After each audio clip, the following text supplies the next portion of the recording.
Assalamualaikum warahmatullahi wabarakatuh. Eh,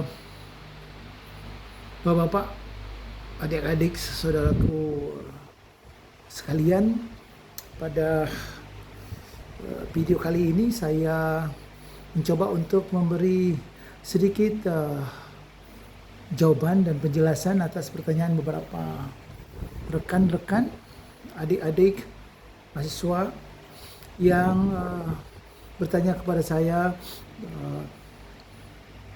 perkembangan dan tidak lanjut dari penandatanganan kerjasama antara PT SS dengan PT Sky minggu lalu yang disaksikan oleh Ibu Bupati. Saya lihat ada Wakil Bupati, ada Pak Ketua DPRD di gambar media online. Nah, mereka bertanya kepada saya, kan Pak sebelumnya sudah ada PT Sky beroperasi di kawasan KITB, sekarang kira-kira kemana arah PT Sky ini? Dan setahunya kami, PT Sky ini eksklusif, stafel mereka berada di dalam kawasan pengapalan dan perkantoran yang diperuntukkan untuk SOP. Mengapa bisa demikian? Dan ke depan ini mereka menandatangani kontrak kerjasama ini untuk bidang apa? Oke, seharusnya pertanyaan ini dilontarkan oleh masyarakat, adik-adik, kawan-kawan semua, para mahasiswa, kepada Ibu Bupati, kepada Wakil Bupati, kepada DPR, kepada para direksi PT KITB, PT SPS yang memiliki saham di PT SS dan PTS. Oke, baiklah, tak apa-apa. Mungkin mereka punya pertimbangan lain sehingga mereka mencoba untuk makin bertanya kepada saya, karena saya masyarakat biasa, lebih gampang di telepon, lebih gampang diminta informasi. Di sisi lain, menurut mereka saya punya background sejarah, keberadaan daripada bagian daripada sejarah keberadaan daripada kawasan industri Buton. Oke. Saya coba mendalami, mencari tahu lebih detail perkembangan terakhir daripada pengelolaan kawasan ini, karena waktu kami tinggalkan kawasan ini dalam proses pembenahan, karena kita tinggalkan lahan, kita siapkan lahan, kemudian manajemen pemerintah Kabupaten Siak memulai menata bagaimana mengelola lahan yang 5.400 hektar ini. Bapak sekalian, dari 5.400 hektar yang seperti saya bilang lebih kurang kita bebaskan, baik dari PT itu 4.000 hektar dan masyarakat sekian hektar, 600 hektar dari itu kita diurus APL-nya oleh Pak Bupati Arwin, dan 600 hektar ini menjadi percontohan untuk digiatkan permulaan pengoperasionan kawasan industri hutan. Salah satunya ada di pesisir laut. Nah, sesuai aturan negara Republik kita bahwa yang berapa meter dari sisi pantai ke darat itu dikuasai oleh Departemen Perhubungan lewat KSO Kesabandaran. Oleh karena itu, dari 600 hektar program pertama yang berbentuk APL yang kita alokasikan untuk dikelola, maka 5 hektarnya kita hibahkan kepada pemerintah pusat lewat Departemen Perhubungan. Kemudian ada 5 hektar ini Departemen Perhubungan lewat KSO meminta dioperasikan, menawarkan pengoperasiannya kepada pemerintah, kembali kepada pemerintah Kabupaten Siak untuk dioperasikan dengan kompensasi membayar fee setiap tahunnya kepada pemerintah pusat. Maka dibentuklah PT SS untuk mengelola pelabuhan. Nah, KSO Departemen Perhubungan membangun fasilitas, setidaknya mereka membangun pelabuhan berstaraf internasional, di mana dengan kedalaman dengan panjang sekian meter yang bisa disandar oleh kapal tanker yang setidaknya berkapasitas 10.000 ton. Dan yang kita lihat sekarang ada beberapa fasilitas seperti kantor cabang KSO, kemudian yang ada pelabuhan sebenarnya dilengkapi dengan elevator untuk mengangkat mengapalkan cangkang ke kapal tanker. Pertama, saat lahan 500 hektar ini bersama dengan pelabuhan yang sudah dibangun oleh Kesabandaran Departemen Perhubungan lewat KSO, dikelola oleh KSO, diserahkan kepada PT SS. Yang saat itu direkturnya adalah Pak Perdok. Pak Perdok ini mantan dari pensiunan atau apa, Departemen Perhubungan Samandar, ada pengalaman. Namun manajemen PT SS-an itu yang dikomandoi Pak Perdok ini kewalahan dalam mencari dana operasional. Maka entah bagaimana proses diskusi dengan stockholder pemerintah Kabupaten Siak, diputuskan untuk menyewa 2,4 hektar, di mana hasil sewa ini untuk operasional awal mengelola kawasan yang 500 hektar yang diserahkan oleh pemerintah pusat kepada PT SS. Nah, awalnya ini disewa kepada PT Palma namanya, sekitar beberapa tahun yang lalu. Kemudian habis PT Palma pergi, kemudian PT Palma meminta tangan kepada PT lain, tangan kedua, kita lupa nama PT-nya. Kemudian baru sekitar 2-3 tahun terakhir oleh PT yang kedua menyerahkan pengelolaannya, memindah tangankan kepada PT Sky. Itu dia mengapa PT Sky sekarang secara eksklusif sebetulnya staffelnya berada di dalam kawasan yang 500 hektar yang harusnya itu eksklusif untuk perkantoran, untuk pengapalan, untuk standar kapal dan aktivitas-aktivitas operasional kapal dan proses bongkar muat.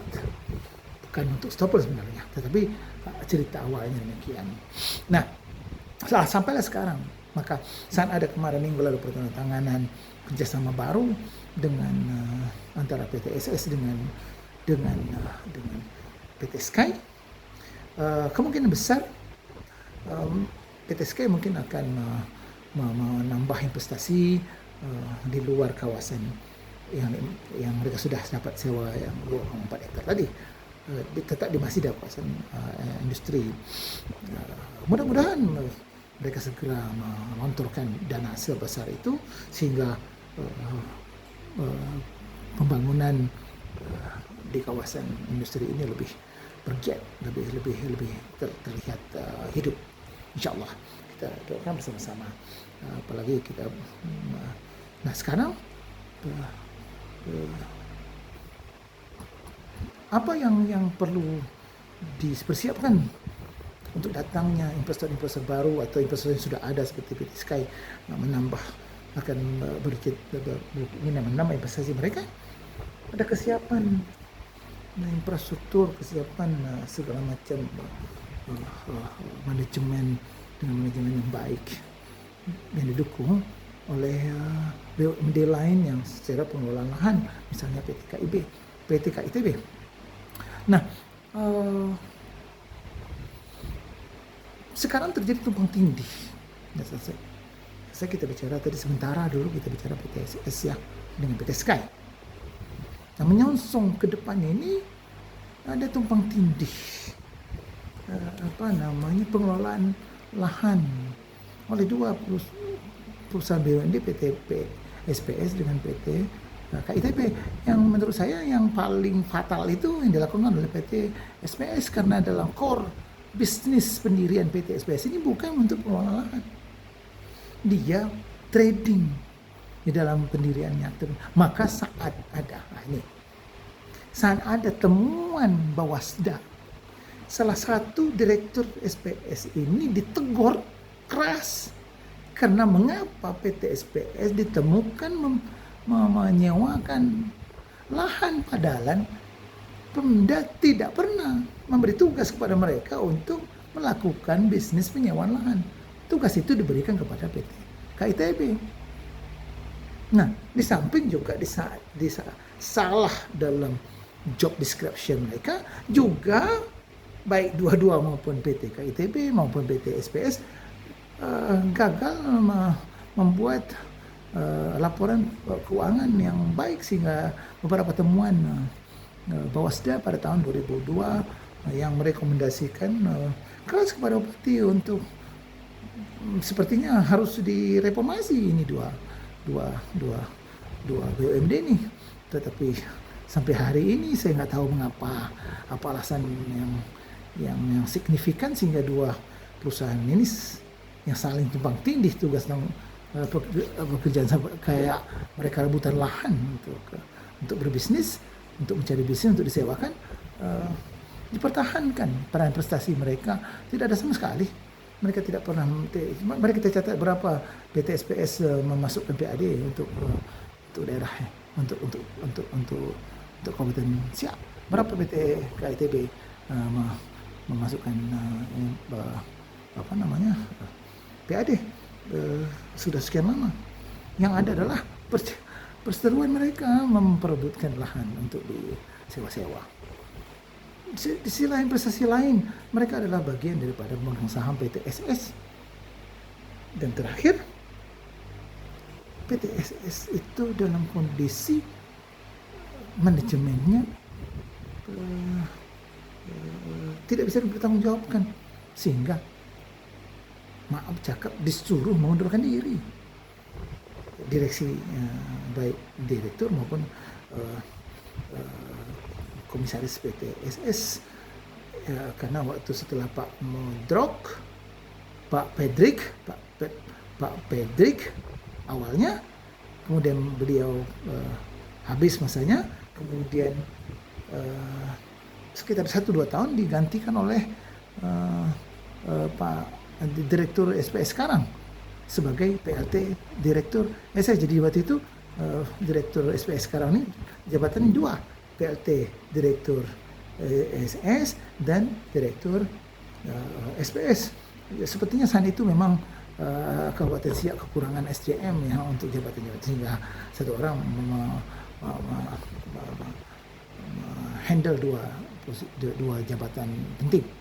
Ya, begitu sulitlah SDM mungkin menurut pihak tertentu, anak Siak mungkin kurang mampu. Nah, sekitar 1-2 tahun kemudian baru ditunjuk Pak Direktur SS yang kemarin diundurkan secara tidak hormat katanya. Dan saya tanya kepada rekan-rekan, bagaimana bisa sampai begitu? Mereka bilang, Pak, itu dari awal kita panggil Pak Direktur itu, panggil Pak Direktur SS itu Ustaz. Saya bilang, mengapa harus begitu? Harusnya dipanggil Pak Direktur dong. Iya Pak, karena beliau diambil dari masjid. Beliau itu Ustaz, beliau itu tukang ceramah, beliau tukang ngajar ngaji, imam di masjid.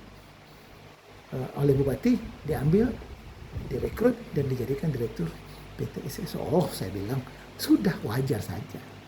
Wajar saja PTS tidak bisa membayar sewa atau bagi hasil atau apalah namanya kepada pemerintah pusat sebesar 7,8 miliar per tahun, tak salah saya, dari operasional kawasan 500 hektar tadi. Itu dalam Islam sudah jelas disebutkan, Pak. Apabila kamu menempatkan orang yang bukan bidangnya, bukan ahlinya, tunggulah kehancurannya. Jadi tidak usah kita pertanyakan mengapa PT SS selama ini tidak berprestasi, tak bisa membayar setoran kepada pusat, sehingga sekarang diambil alih sementara oleh KSOP. seorang direkturnya tidak pada bidangnya. Bagaimana seorang guru ngaji, imam yang ahli di bidang agama disuruh mengelola pelabuhan bongkar muat bertaraf internasional yang sama sekali dia tidak punya pengalaman. Di samping lain, PT SPS, PT KITB, direksinya yang memiliki saham di situ seharusnya memantau setiap saat aktivitas manajemen, mengontrol aktivitas manajemen PTSS, sehingga tidak terjadi apa yang jadi dugaan banyak pihak belakangan ini setelah penggantian direktur lama, manajemen lama, direksi lama mewariskan, diduga mewariskan 2,7 miliar biaya perjalanan dinas, 1,2 miliar biaya perjalanan dinas, 2,7 miliar biaya operasional, 300 juta biaya sewa kren yang tanda kutip tidak bisa dipertanggungjawabkan. Saya tidak menduga bahwa telah terjadi penyelewengan oleh direksi yang lama, tetapi dari background pendidikannya, pengalamannya, bisa saja mereka tidak paham dalam administrasi keuangan, auditing segala macam, penempatan pos-posnya, sehingga tidak bisa mempertanggungjawabkan anggaran yang keluar karena mereka tidak pada bidangnya. Yang mudah-mudahan direksi yang baru BTSS memang dapat membenahi ini, karena memang mereka mudah-mudahan expert sebelumnya punya pengalaman di penggolan berskala internasional untuk bongkar muat seperti ini. Insyaallah kita doakan saja. Nah, sekarang setelah ada temuan bahwa jelas prestasi apa yang diukir oleh dua direksi BUMD di kawasan KITB yang mengelola KITB, itu PT KITB dan PT SPS, tidak ada prestasi. Maka kalau untuk kita mau mendapatkan PAD yang baik, yang punya fundament PAD yang dapat diharapkan, maka kita harus bersihkan ini. Kita harus reformasi di tubuh dua perusahaan ini, karena kita sudah reformasi PTSS-nya. Jadi teman-teman bilang ke saya bahwa Pak Rizal itu Bupati mengganti mereformasi PTSS, tetapi tidak mereformasi induk angkangnya.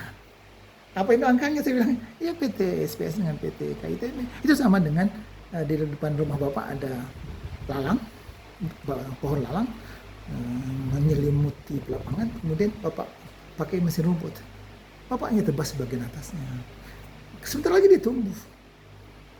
Karena lalang itu kuat, dia punya akarnya, maka kalau mau membunuh lalang, menghabisi, cabut seakar-akarnya, perumpamanya seperti itu. Semoga kita melihat ada perkembangan baru beberapa saat ke depan oleh stakeholder Bupati terhadap dua perusahaan ini. Karena kerjaan tumpang tindih. PT SPS tidak bergiat atau sesuai dengan core business yang di akte pendiriannya, trading. Dia malah pindah kepada sewa menyewa lahan yang tidak menjadi tugas dan tanggung jawab, dan itu menjadi bisnis mereka. Nah, mereka mengambil bisnis PT KITB. Di samping lain PT KITB juga tidak mempunyai manajemen yang baik, sehingga ada temuan di Bawasda tahun 2022, dan orang itu sampai hari ini masih dipakai. Saya tidak bisa. Bapak-bapak bertanya kepada stakeholder, mengapa mereka dua manajemen ini belum diinformasi. Kalau mau kawasan ini yang pengelolaan 600 hektar ini lebih signifikan untuk peningkatan PAD. Karena dari sudut manapun sekarang kita bicara PAD, kita harus menggali PAD dari berbagai sektor, sekecil apapun. Dan kita punya dua sumber PAD yang sebenarnya luar biasa tidak dimiliki oleh kabupaten kota lain. Dumai hanya punya pelabuhan, mereka tidak punya minyak, mereka punya hanya tempat menumpang Pertamina pengapalan minyak. Kita punya ladang minyak PT BSP, kita punya pelabuhan, kawasan pelabuhan PT KITB. Dan itu sebenarnya kalau kita kelola dengan baik sejak 10 tahun yang lalu, maka saat pemerintah pusat mengetatkan transfer dana APBD anggaran ke daerah, sebenarnya kita tidak perlu ke belakang karena kita punya fondasi APBD yang kuat, sumber APBD yang kuat PT BSP. Tapi rupanya saat ini malah dia yang kolap karena 10 tahun terakhir, sejujurnya saya bilang, bupati, DPR, mereka terlena dengan menyusui dana dari pusat. Sikit menunggu dana pusat, sikit menunggu. Mereka tidak pernah berpikir bagaimana menggalang, menciptakan potensi-potensi PAD dari semua sektor. Dan jelas di depan mata ada beberapa potensi PAD dari dua sektor usaha yang besar ini yang tidak ada di tempat lain, tapi kita tidak melakukannya. Bupati 10 tahun terakhir, DPR 10 tahun terakhir tidak melakukannya, sehingga kita tidak punya fundamental yang kuat untuk mendapatkan PAD murni dari dua tempat ini. Padahal ini adalah sumber utama. Kita mengeruk. Apa yang bisa kita keruk hari ini untuk kepentingan kita? Tak peduli kita apa yang terjadi yang sekarang itu terjadi. Siapa yang sekarang? Rakyat. Rakyat tidak punya simpanan. Mereka mengais pagi untuk makan siang, mengais siang untuk makan malam. Tidak ada saving. Oke. Itu yang saya sampaikan tentang kondisi yang terjadi di kawasan industri kota yang 600 hektar yang statusnya APL. Belum lagi saya bicara yang seperti kemarin, bagaimana sisanya yang 4.000 hektar. Itu kalau dikelola, diserahkan, disewakan, juga mendatangkan PAD tidak sedikit. Maka ini harus diurus betul-betul. Pemerintah, bupati bersama DPR harus serius. Gitu. Kemudian apa yang harus dilakukan lagi di kawasan KSTB, saya melihat adalah beberapa stopel, pengusaha-pengusaha stopel yang membangun stopel mereka di luar kawasan KITB yang itu berada di luar fasilitas, dan itu merusak sarana jalan kelas 3 antara simpang kawasan industri sampai ke desa Sungai Rawa. Kasihan saya lihatnya, dan ini harus ditertibkan. Harus dibuat aturan yang jelas bagaimana standar di mana harus dibuat untuk stopper bisnis stopper di luar kawasan, yang buat bisnis stopper di luar kawasan BTB. Apa syarat-syarat yang harus mereka penuhi untuk melakukan itu sehingga semua pihak tidak merasa dirugikan, terutama masyarakat. Bayangkan Pak, ada stopper berdiri di ruas jalan kelas 3. Bagaimana bentuk jalan kelas 3 yang dinaiki, yang dilewati oleh tronton berkapasitas lebih dari 40.000 ton.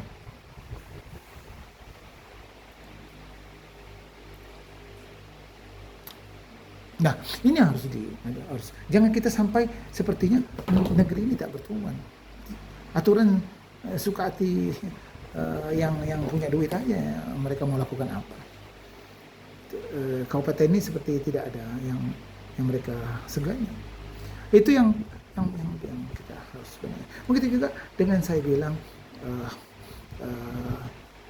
saya pernah bicara dengan beberapa rekan mitra daripada pemilik Stoffel di kawasan industri. Sebenarnya menurut Bapak, kalau pusat minta kita menyetor setahun 10 miliar, kalau kita yang ambil ini pengelola pelabuhan industri ini, mampu nggak Pak kita bayar? Oh, bukan saya bilang gampang Pak, tapi tidak sulit. Kita hitung aja sederhana saja katanya. Rata-rata per bulan itu 7 sampai 12 tanker yang merapat, yang berkapasitas 10.000 ton. Kita ambil saja tengahnya, 7 kapal, 7 tanker per bulan, kali 12 bulan, berarti 84 tanker, kali rata-rata kapasitas tanker itu 10.000 ton, 84.000 ton. Berapa Pak biaya sandar? Berapa biaya stok, pengumpul, jadi rupanya cangkang itu bukan dari truk langsung masuk ke kapal, nggak boleh, aturannya ada tempat pengumpulan. Nah, waktu dia dikumpulkan sebelum masuk dikapalkan, itu ada biaya penumpukan namanya, berapa per ton, dikali 84.000 ton per tahun. Dari situ saja sudah kita bisa menutupi setoran ke pusat 7,9 miliar per tahun. Belum lagi kita dapat dari biaya tumpang pengapalan white paper oleh Indakiat yang rata-rata 1 bulan sampai berkali. Tidak sulit mencari dana sebanyak itu kalau ini dikelola dengan baik Pak.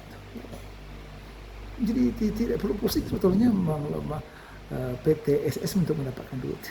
Cuman karena selama ini dikelola oleh guru ngaji, ustadz, imam, ya dia pusing lah. Ya, kita jangan suzon bahwa dia melakukan hal yang negatif, tetapi ilmunya nggak ada ke situ. Dan itu yang dipakai. Salah siapa? Ya salah pemimpin, salah yang mengangkatnya. Mengapa tidak dijadikan dia aja kepala dinas bidang agama, kepala sekolah, bapak itu dijadikan pengawas sekolah agama seluruh potensi, ya kalau mau dikasih di jabatan, ya mengapa yang jabatan yang posisi yang dia tidak pengalaman, ini terjadi. Oke. Bupati baru, kita berharap dengan DPR yang ada sekarang, kita sudah sadar betul bahwa sebelumnya 10 tahun terakhir tidak melakukan apa-apa untuk fundamental terciptanya PAD asli yang dengan apapun goyangnya kita tetap punya. Kita punya potensinya, tapi kita tidak kelola itu dengan baik, malah kita kuras itu. Sekarang kita kelola itu dengan baik. Kita benahi itu BSP yang sebelumnya saya beritahu, salah satu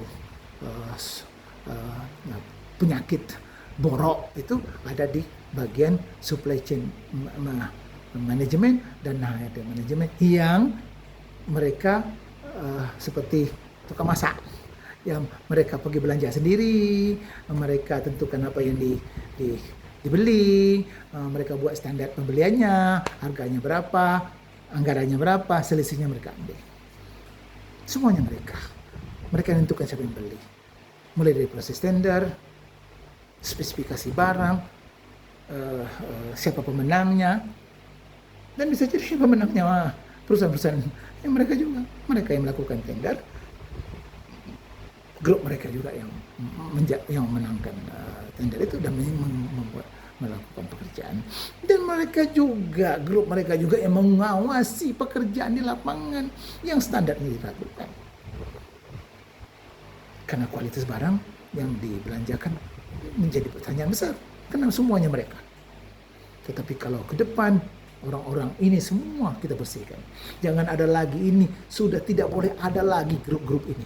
Grup-grup lama ini sudah tidak boleh ada lagi, baik di supply chain management maupun di HRD manajemen. Karena ini orang-orang sudah rusak. Mentalnya kita harus reformasi, buang bukan dirumahkan. Tidak boleh ada lagi itu. Itu benalu, bikin penyakit, bikin perusahaan kolap. Ganti yang baru dengan cara pengelolaan yang benar, dengan proses tender yang benar, sehingga mendapat efektivitas, efisiensi, harga yang baik, kualitas barang yang bagus, dilakukan dengan terbuka, semua orang bisa ikut, seperti yang dilakukan oleh PT Kaltek. Luar biasa. Yang seperti apa yang dilakukan oleh sekarang oleh offsource, Condors Petroleum, coba lihat saja Bapak, bagaimana mereka. Bapak, kalau Bapak seorang kontraktor, coba ikut. Bagaimana prosesnya? Nggak ada, Pak. Nggak ada sanak penaknya situ. Kalaupun boleh ada, tetapi mereka harus ikut aturannya. Mainnya. Nah, kemudian, apalagi harus dilakukan? Zapin, PT Zapin, BSP Zapin harus lepas dari PT BSP.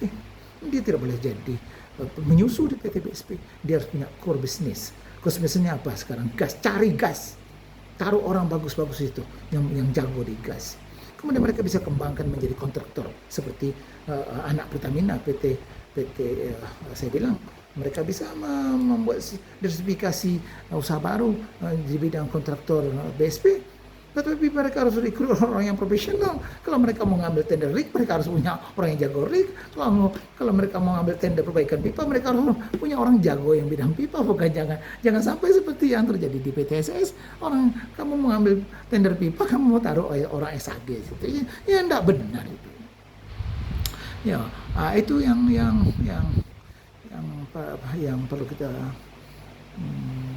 saya sampaikan pada kesempatan ini.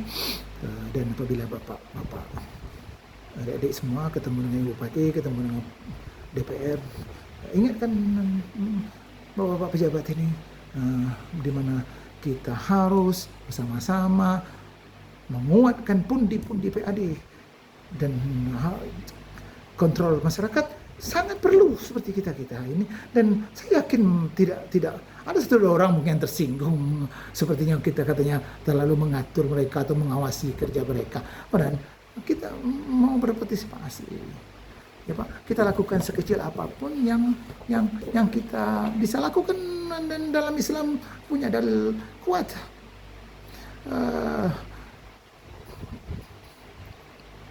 Mala yudraku kulluhu la yudraku kulluhu.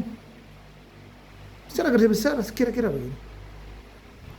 Kalau kamu tidak bisa melakukan yang terbesar di dalam lingkungan kamu, berkontribusi untuk masyarakat dengan skala besar, kamu lakukan yang terkecil dan itu bermanfaat untuk masyarakat. Pasti bermanfaat untuk diri kamu dan keluarga kamu. Saya pikir apapun agama pada dasarnya punya filosofi yang sama untuk kebaikan. Maka jangan takut menyerukan hal. Orang bilang kepada saya, Pak Riza, apa sih maksudnya tujuan kamu terlalu concern terhadap? Saya bilang, enggak ada, saya tak ada. Saya lillahi ta'ala. Saya pergi kemana-mana, tak mungkin saya ngomongin tanpa data. Tak mungkin saya ngomong ini asal ngomong. Pasti saya tanya sana sini, saya cari data. Saya pergi, saya sewa mobil, saya beli minyak sendiri, pakai uang saya sendiri. Saya tahu itu akan diganti Allah kalau ya saya lillahi ta'ala untuk masyarakat, untuk perbaikan. Sesuai dengan fungsi saya sebagai masyarakat biasa, ada hak sosial kontrol pada setiap orang di antara kita. Dan jangan takut bicara kalau itu benar.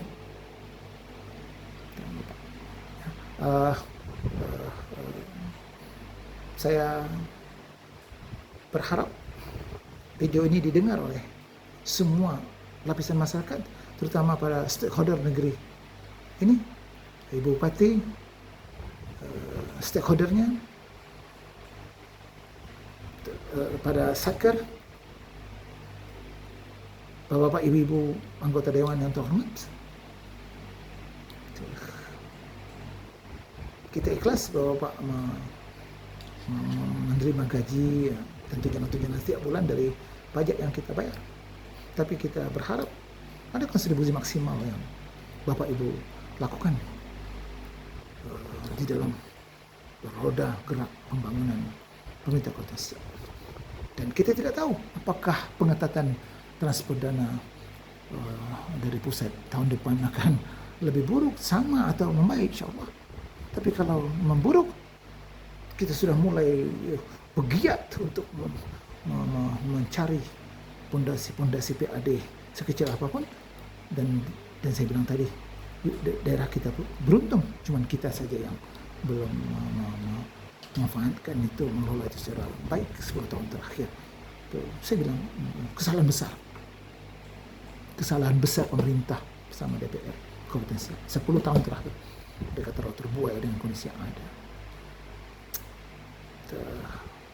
Demikian yang dapat saya sampaikan. Terima kasih, semoga jelas, tidak ada perbedaan pendapat, tidak ada simpang siur. Yang ada jelas apa yang menjadi misi kita ke depan untuk perusahaan-perusahaan yang punya potensi di APBD, di meningkatkan APBD. Juga saya ingatkan kepada PT Persi, jangan duduk manis seperti anak gadis tua, seperti itik berenang di tengah danau besar. Tunjukkan jati diri, tunjukkan bahwa setiap tahun